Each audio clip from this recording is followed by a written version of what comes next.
Hey there. We're on day 294 of our Through the New Testament in 1 Year. And today we are doing Colossians 3, but we will go back to yesterday and pick up the last paragraph because it ties it all together, right? We'll start at verse 20. If with Christ you died to the elemental spirits of the world, why, as if you were still alive in the world, do you submit to regulations? Do not handle, do not taste, do not touch, referring to things that all perish, that are used according to human precepts and teachings. Why do you submit to those? These have indeed an appearance of wisdom in promoting self-made religion and asceticism, right? Self-harm and severity to the body, but they are of no value in stopping the indulgence of the flesh. Right.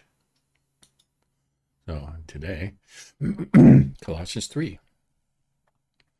If then you have been raised with Christ, seek the things that are above, where Christ is, seated at the right hand of God. Set your minds on things that are above, and not on things that are on the earth. Can you do that?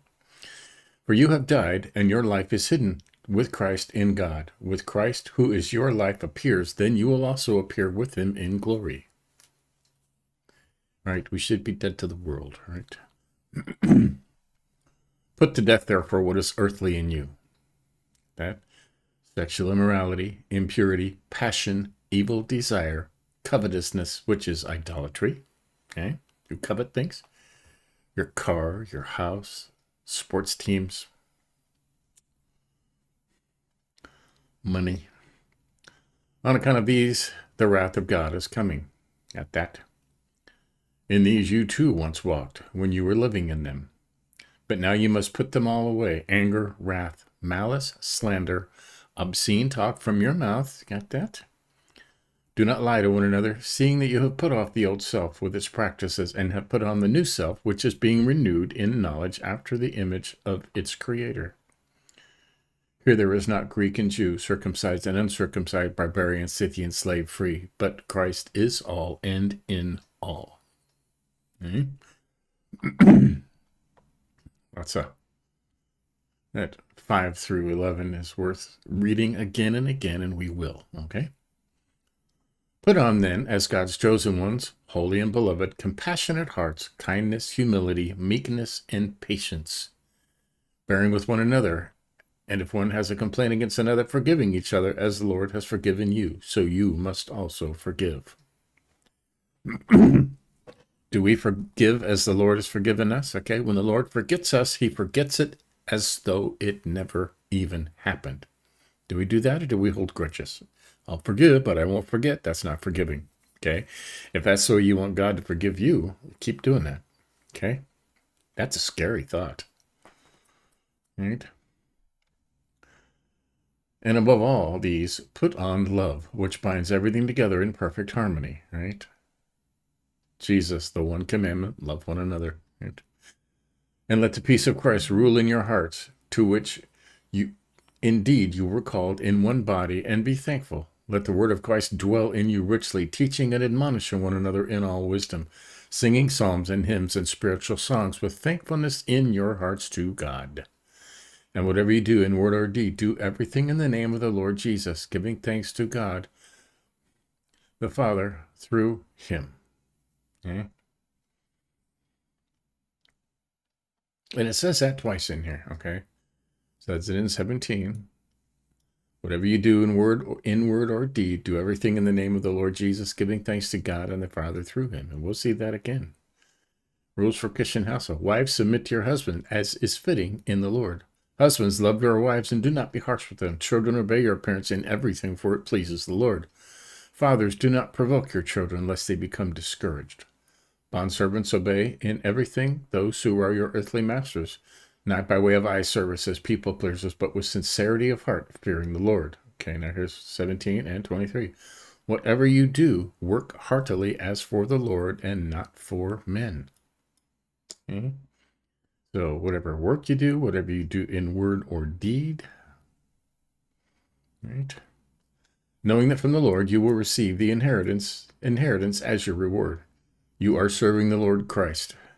For the wrongdoer would be paid back for the wrong he has done, and there is no partiality. All right, there you go. That's 3. It's good stuff in there, okay? Now, these two paragraphs are kind of spells it out. You could probably add to this, right? Put to death what is earthly in you, okay? Sexual immorality, impurity, passion, evil desire, covetousness, which is idolatry. You think covetousness is idolatry? You covet things? It means you're worshiping them, okay?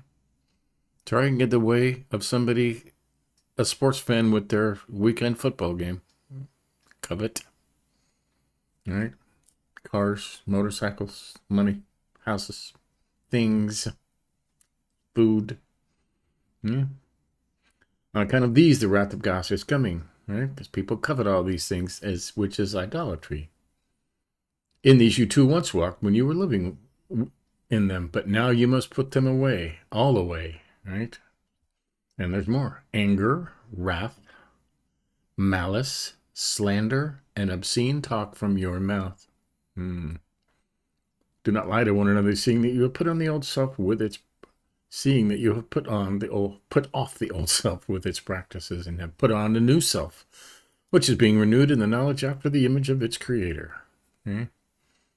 Here there is not Greek and Jew, circumcised and uncircumcised, barbarian, Scythian, and slave, or free, but Christ is all and in all. Now, the good stuff to do in place of that stuff, right? Put on then, as God's chosen ones, holy and beloved, compassionate hearts, kindness, humility, meekness, and patience, bearing with one another.